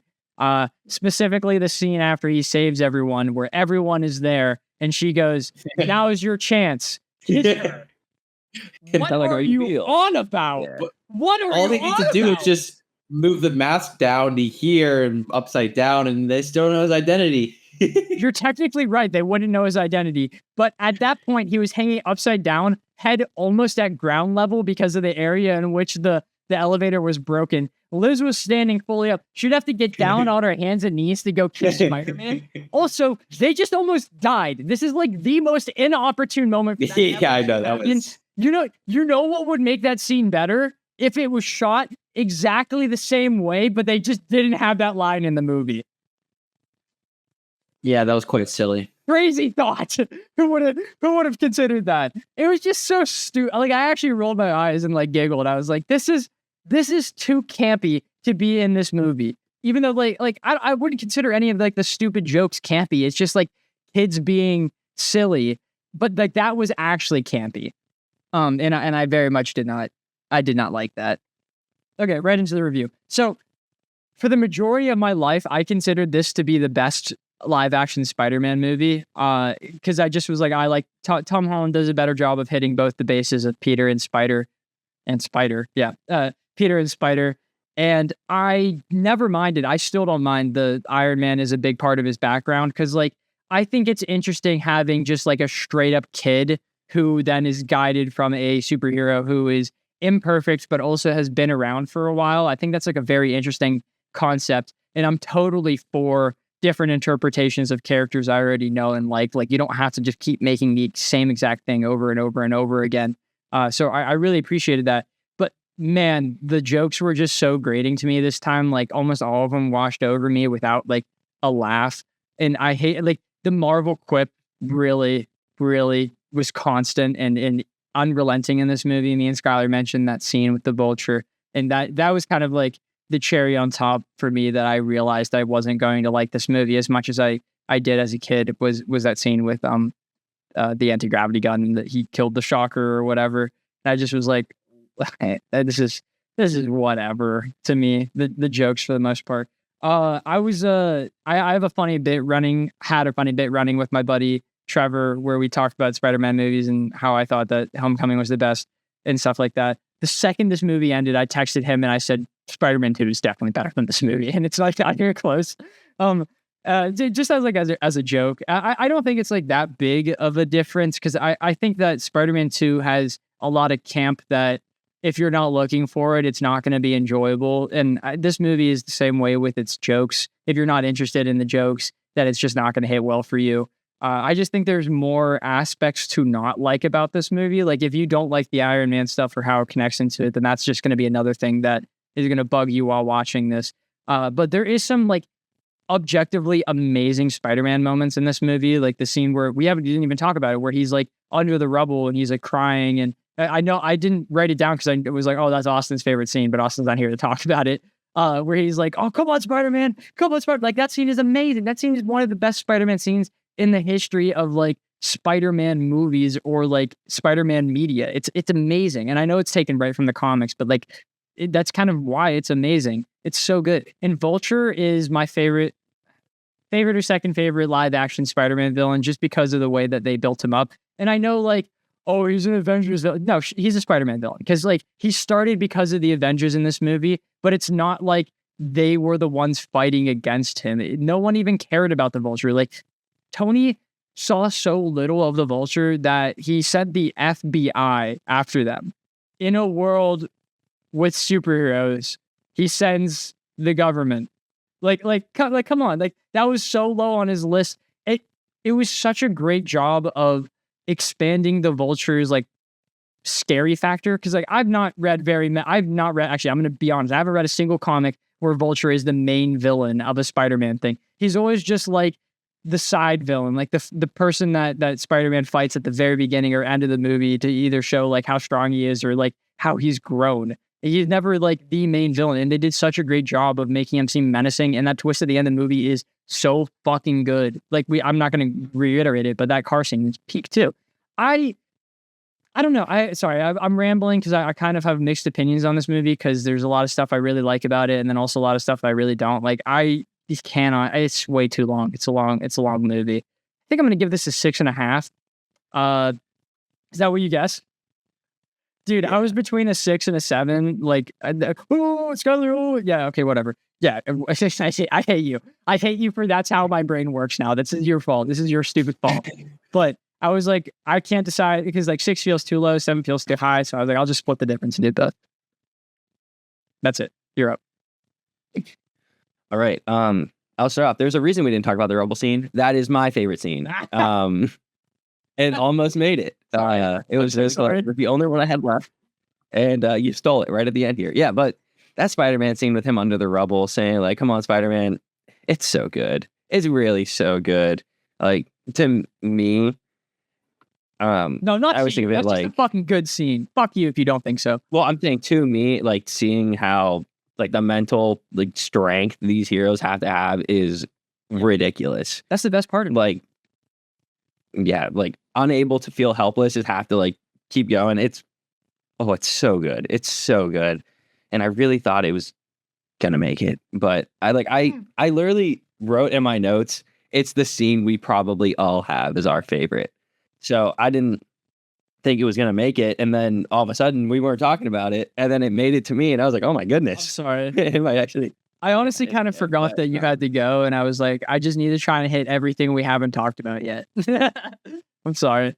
My least favorite was the villain quips or just Karen. It took me out of the movie. You know, they weren't needed. We had the same least favorite scene. Dab me up, bro. Ready? 3, 2, 1. Yeah, dude.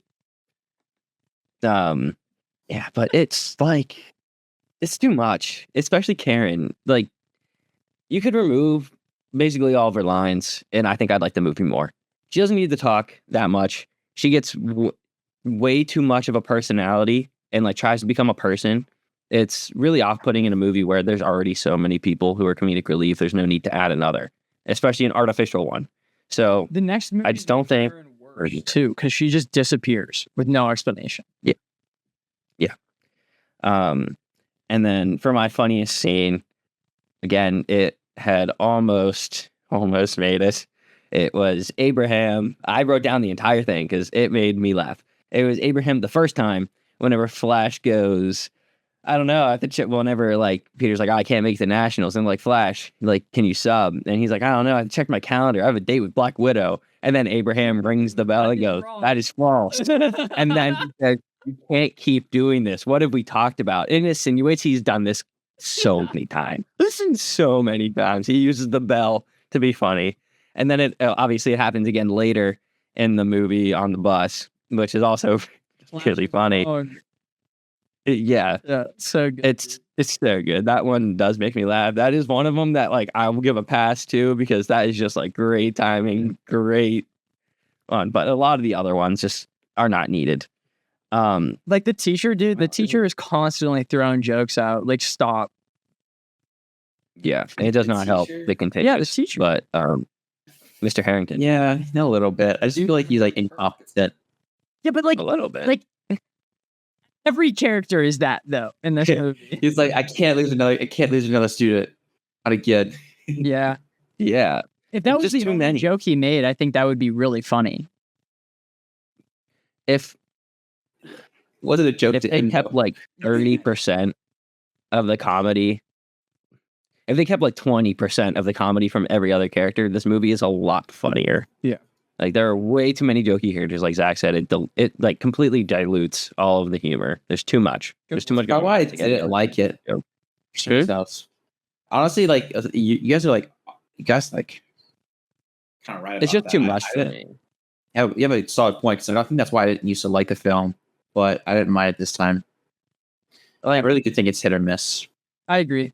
I still think it's funny, but it's just too much. Like whenever every other line is a joke, it gets old really fast, and that happens so much. Like Zach was saying earlier, if you kept it to like Spider-Man and Ned, this movie is really funny. And then if you just add like the occasional other character making a quip, like maybe like 2 other characters make one quip in the entire movie, hilarious. You have to keep the Abraham one. It is my favorite one. That is the one I do want kept. So one other character gets one other quip, and I think it's great. I think it's Yeah. It jumps up multiple points for me. My bad there, Sky. Also, like during your conversation, your talk, I didn't mean to disrespect you, but I totally dabbed and didn't sneeze. My fault. What? Yeah, you were not. You were like you're in your own world, Zach. So like you didn't see it. Austin. But Austin, Yeah. what time tomorrow? I just did a quick dab on Sky when he was talking. I definitely didn't sneeze. Yeah, you just did a dab on me. Yeah, you're just flexing on me for real. Okay, but on. I know. I knew you were gonna be so confused. Just go, Skylar, with the rest of your thing. I do recommend this movie. It's Spider-Man. Like you're gonna enjoy it. I still enjoyed it. It's still gonna be a fun watch. It looks good, but that's kind of like the standard of a Marvel movie. It's gonna look good. Some of the action is gonna be really good. There's gonna be a handful of really good actors. There's gonna be some quips. You know, it's gonna hit all of the general basis, right? But I had such a hard time rating this movie because it's really good, but they push comedy so hard that it really drowns it out. And then again, I think just too much time. It's like the main plot is how do I get Tony Stark to say I'm a good hero? Like literally that's how it's literally like this. How do I get him to notice me like that? And again, I think it's fine that he does that. Makes sense. It's way too much in the movie. Cut it. Again, this movie's too long. Take like 20 of the minutes out of this part, remove it, and then I think we're great, right? But it's a really good movie, and it doesn't need a lot of action. This movie does not have a lot of like fight choreograph. I don't think it really has any, and unless you count like the end bit when he's trying to fly away. And I don't even mind the fact that he didn't even win against the last villain technically because he flown away and he blew up because of his own thing. I don't mind that. Like That's just good, actually, personally. yeah, like I do too. Like he doesn't need to beat every single villain to a pulp to get them to realize like And he he tried to save them afterward. Yeah. Yeah, he tried to save him, and then him doing everything the right way and getting like all the right congratulations and all of that, and re-getting his Stark internship back. I think it was good, and Because he didn't have his suits. Tired. Why? Hmm? He didn't have his gadgets and everything. That's why he didn't beat him. Right. no, he had to. Yeah, he didn't even. Could have gone lethal mode. That would have done something. But in this movie, this Spider-Man feels so selfish to me. Like everything he did was exactly what he wanted to do. Like he knew the importance of the decathlon to Liz. He knew the importance of homecoming to Liz, and he blew her off twice. So like, why did Liz even remotely talk to him afterward? Getting blown off twice within that short of a time frame. And then obviously he did whatever he thought was going to get him further along with Iron Man, right? So that's like not exactly the Peter that I think of. But I still think it's really good, and I still think it like majority it is, and majority of it's just he's a kid. Like he's gonna do that. He's one of the smartest people in the world. he's friends with Iron Man. Like, he wants to look up to him. He wants to show him how great he is. So that's like what he prioritized. And it just happened to fall really hard on like Liz, and just happens to be bad luck. But I think he should be more socially aware of it and like fail multitasking rather than just completely abandon one, you know? I was going to disagree. But that's such a small nitpick. It's such a small nitpick. I don't really care the direction they took, but he is just selfish in this movie. But I don't know. This entire time, I bounced between literally like a 5 and 8.5. I had no idea what to give this movie because like I enjoyed it, but like the comedy just really killed it for me. And I was like, how much did the comedy actually affect me? So I was going back through the movies that we were reviewing recently, and I was like, do I think it's better than this? What did I give this movie? Did I think it was better than this? So what did I give this movie? And I'm rambling because I still don't know if I truly agree with my score. I also gave it a 6.5. I don't know. I was like looking through my notes, and I was like, oh, did I like it more than The Northman? Did I like it more than Dunkirk? Did I like it more than The Backrooms or The Witch? Did I like it more than Shaun of the Dead? Did I like it more than Lego Batman? And I was going through, and I was like, some of them, yeah, some of them, no. And I was like, I don't know. I really don't know. But yeah, I'm just gonna keep it at 6.5. We've watched a lot of movies, and just like comparing this to that, it just is nowhere near the top. Yeah, so like I'm just gonna go with a 6.5. I still think this is a great movie, but well, it's a fine movie. It's a fine movie. It just falls really hard on its face on like two really important things to me, and that's kind of what dragged it down a lot. But with that, our Mediak average is a 7, which is still like a very good movie. So I feel fine with that. They fixed the comedy. I genuinely might bump it up like a 1.5. It might go to an 8. It was that bad to me. If they drop like 15 minutes and change the comedy, I think this movie is a lot better. I didn't mind the runtime, but yeah, I think if they dropped the warehouse bit, I would have done. The warehouse bit was so dumb. It just took so long. So dumb. Yeah. And then like how long have it been? 37 minutes. Like That's whenever he locks in. I'm like, come on, bro. He like jumped on a car. You don't think they would have noticed that? Or like, Yeah. he also dented someone's. Remember when like that montage bit where he was being a friendly neighborhood Spider-Man or whatever? He literally jumped on a car. Yeah. He was trying to get into his own car and like had to have dented the crap out of that roof, like the top of the car. Like what? Yeah, but that's like Like a cat. I kind of think of that as like a rookie mistake. You know, that one's kind of funny. He messed up, but he tried to do the right thing. Yeah, but in doing the right thing, he was emptying the car. Yeah. You know what I mean? The right thing, he ended up making it worse. Yeah, and plus it was nice seeing Stanley in a movie again. So Indeed. And it was him, you know. Don't worry, you're gonna get to see him more often, guys. that's the part that like I don't like. That's why I like seeing him in this one. We could pretend that's not happening. So I forgot to say this earlier in the episode, but we're not doing a What We Watching segment today because we're doing it tomorrow. By that, I mean we're doing it next week for you guys. We're recording 2 episodes in one weekend, so we had to split it up somehow, and it makes more sense to do news in the first week because it'll be very outdated by the second week. So Yeah. But we're just going to be doing news right now, and then we're going to be wrapping it up, which makes sense because we talked about that movie for like an hour and 25 minutes, which is crazy. Who would have thought that we actually talked For three people, yeah. Without Austin. Yeah, without Austin too. Yeah. We talk about a movie for over an hour on the podcast where we talk about movies. Shocker. Dude, I remember when we used to have like podcasts that were like an hour sometimes, and we didn't even talk for like 20 or 30 minutes. Yeah, that's actually so true. That was an era. I think even in the Jack era, we did that. I don't know. I personally think we're much better from the last year to now than we've ever been. In the news. And I'm not just saying that because it's the effort that me and Skylar and everyone is putting in, but we're getting a new Backrooms. It's coming to theaters again. It's called Everything Must Go Edition, and it's the exact same movie except at the end, after the credits, there's the next episode of his TV show, which is 15 minutes long. I'm gonna try to go and see it because I like his show, and I think it would be very fun to see one of those episodes on the big screen, especially if it's a good one. Zach Krieger, who made Weapons and Barbarian, he's making the next Resident Evil movie, and he's doing a bunch of interviews with that because it's coming out relatively soon. And he said that the movie feels like one gigantic action sequence.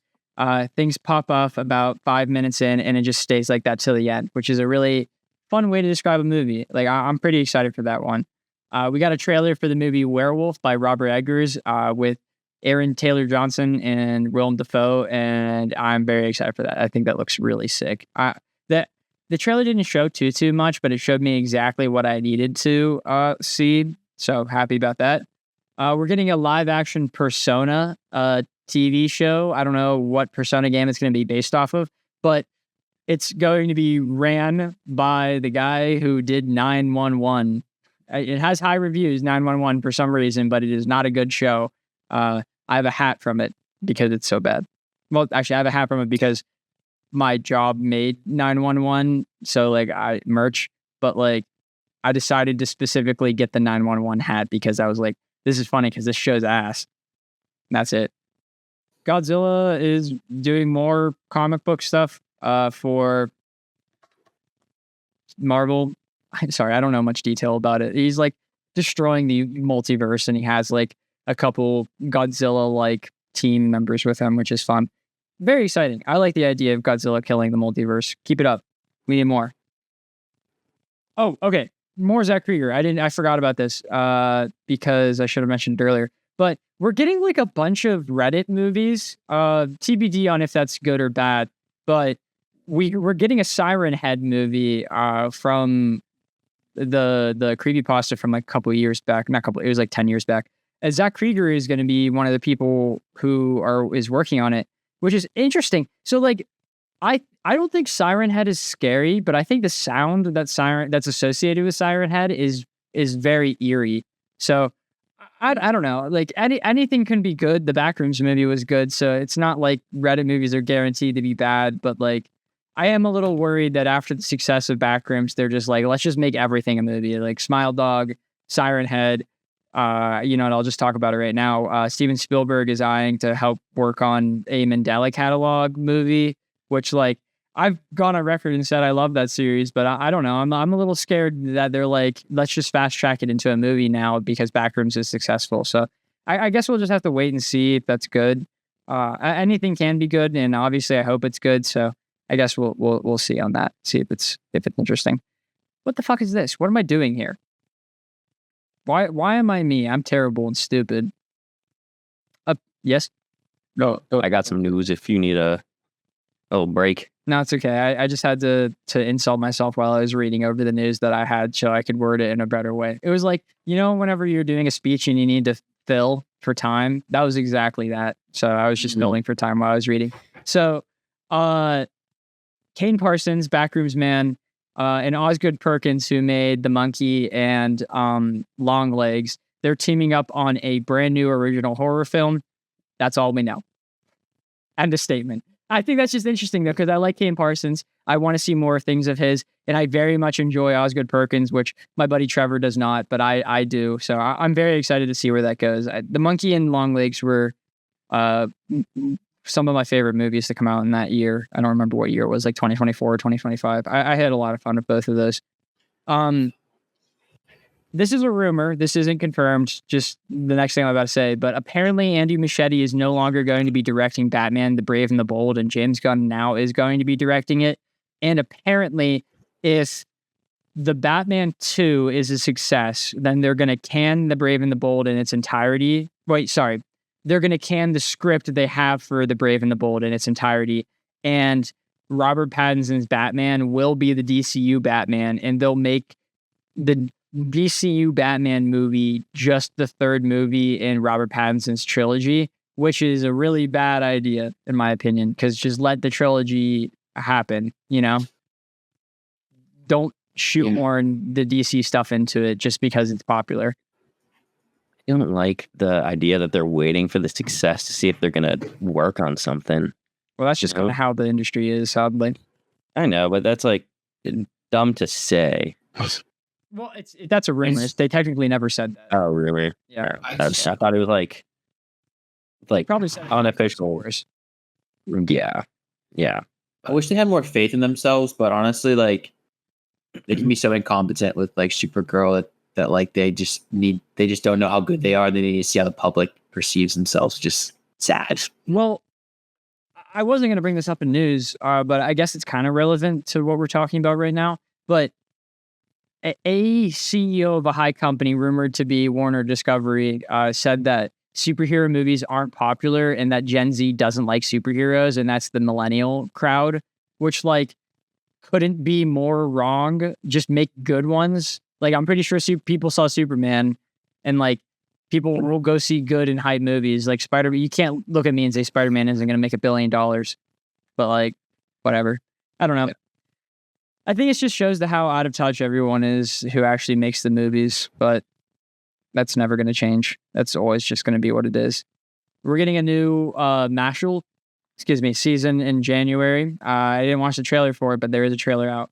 Very excited for that. That's the end of my news, by the way. Yay. Callie pooped on the floor instead of in her litter box, and I took a very emotional picture of it. That's the other news. Again? No, it's just the same one from last week. Okay. I just I'm still not going to show anyone, but I had to announce it. This source says at Anime Expo, Sonic the Hedgehog is rumored to get a new animated series for their 35th. You said that. It's not anniversary. Yesterday. And they showed a trailer for it. Oh, they're fantastic. Yeah, trailer was sick. I'm excited. Yeah, for that. And then the other one is that Solo Leveling Beyond the System is officially in production, and it's going to get a theater release. It's just a movie, so that's not another season, not season 3. It's just like a straight up movie to continue the show, like how Reze was. Reze, for Chainsaw Man movie. Okay. Yeah, that's awesome. That. Yeah. Which I didn't think it was going to get, but Crunchyroll themselves posted a trailer of it, and it looks pretty good. I saw a screenshot of that. Maybe I deleted it at some point. But thank you for saying something. When's that come out though? Next year? Probably longer than that. Yeah, probably a little longer. Yeah, but that was the only extra news I had. But anime Sonic sounds awesome. Watch the trailer. It looks sick. Oh, Kagurabachi is also April 2027, but we said that already. Yeah, I was just saying, but sure. I think it's important. We either saw like a teaser or something for that a couple of weeks ago. I don't know. It don't matter. Mm. This is a miracle. 2 weeks in a row in which we have a podcast that's under 2 hours. I mean, I know that this is a little different because we don't have what we're watching, but like still, this is crazy. This brings me back to the good old Jack days of the podcast. Who would have thought? Yeah. Not me. All right. Take us out, buddy. Yeah. All of our squirrels are out. All of our squirrels. Holy crap, dude! I haven't said that in like over a year at the very least. Everyone's squirrels out of the podcast. Maybe that's why. Yeah, that's why we're not famous yet. Is because I stopped saying that. Yeah, probably. But don't worry. Gotta be consistency is key, guys. I know. Chip, it is. Are your quarrels out today? No, I actually have a lot more about Spider-Man, but we're at their 2 hours mark. You know, I want to keep it under 2 hours. So you know what? Show up tomorrow and tell me about Spider-Man. Oh goodness! Oh, I like that. I like that idea. I might say I'm not excited for Far From Home because I've yet to watch the film. No, that's fine. I watched it and did not. I'll watch it, but yeah. I guess spoiler for you guys. I guess more because like let's be honest here. Anyone who made it to this point in the movie, they like me and they're happy that they got that little bit of a teaser. I'm sure that Skyler was like, "Why did you spoil that you did not like that movie?" Which is understandable. He's shaking his head, but he's pissed inside. He's not going to admit it though. Yeah, I'm furious, but I watched these back to back too. So the Furious. I thought you were talking. No. You said I'm furious, and I was like, that's a reference because I did. Yeah, you said I'm furious. I am furious because you told me. The Furious? No, I'm not the Furious. I haven't yet to see that, but I really want to. I'm really fun. I watched these back to back, so I'm going off of them as a trilogy and not them in compilation with Marvel. So yeah, I'm just gonna say me too. Okay. Glad at least did you do that too? I'm assuming then. Me? Yeah, Yeah. that's like, well, back whenever we first started doing superhero summer, I was like, we're gonna pretend like these movies aren't in a overall universe, and we're just watching Spider-Man 1, 2, and 3, Captain America 1, 2, and 3, etc. So Okay, I'm glad I kept that going. Yeah, and my notes for that are quite extensive. they are extensive for me too, because holy shit, dude, if I didn't like the school in this one, it's insane in the next one. So I actually I like most of the morning because I got up early to study. You can cut this; it doesn't really matter. I was trying to like think of how I was gonna make, because I have the Tom Holland Spider-Man mask from this movie. So I was trying to think of like Flash was just so mean to me. Like it was kind of insane. Like I had this whole bit going where I was gonna talk about like it was me. See, I wanted to do that too, but it just didn't add up. I got too muffled. I need to figure that out. Maybe that's what I'll work on. I can't believe I ripped the mask. Right there. Yeah, I see your nose. Yeah. Okay. So we'll get out of here. We'll quit rambling. So if you stuck around this long, thank you. It was quite a ramble here at the end, but a little behind the scenes for you, I guess.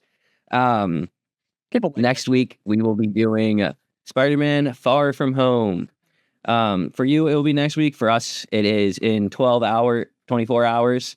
So, again, going to be split up into 2 segments. We have what we watching for the next episode, and we did the news this one. Kind of split it up. We didn't come up with any game for this one. Didn't exactly have the time for it. Wanted to keep these a little shorter. But if you stuck around this long, let us know what you thought about Spider-Man Homecoming down below. And we're trying to hit 1,000 subs by the end of the year. So anything you do, like, comment, subscribe, share, even just watching the video the whole way to the end is greatly appreciated. You have to subscribe and watch the video to the end. If you don't, then you don't count as being a fan. So if you agree with Chandler's opinion, like. If you agree with my opinion, comment. If you agree with Zach, subscribe. If you any of the 3 of us, do all of them. All of them. If you agree with 2 out of the 3, you have to do all of them. Or if you disagree with all of us, there's another option. If you disagree with all of us, dislike the video. Yeah, like and dislike. Yeah, Same time. Go on a different account. Hit all the buttons. I think we're gonna have 3 again tomorrow, but replace Chandler with Austin, and I believe that is how we are looking. Yeah, we'll see. It could just be the 2 of us, and if that's it, I'm really gonna figure out the mumbled thing, and you guys are gonna get a full Spider-Man episode. I will figure it out. Anyway, thank you for sticking around, and Zach, want to take us out of here? I don't really got anything else to say. We'll see you guys next week. Might just be me and Skylar, might just be other people, but we'll see you guys then. Bye. Have a great time. This really sucks for Austin because I know how much he likes these movies, and me and Skylar are just gonna rip him up.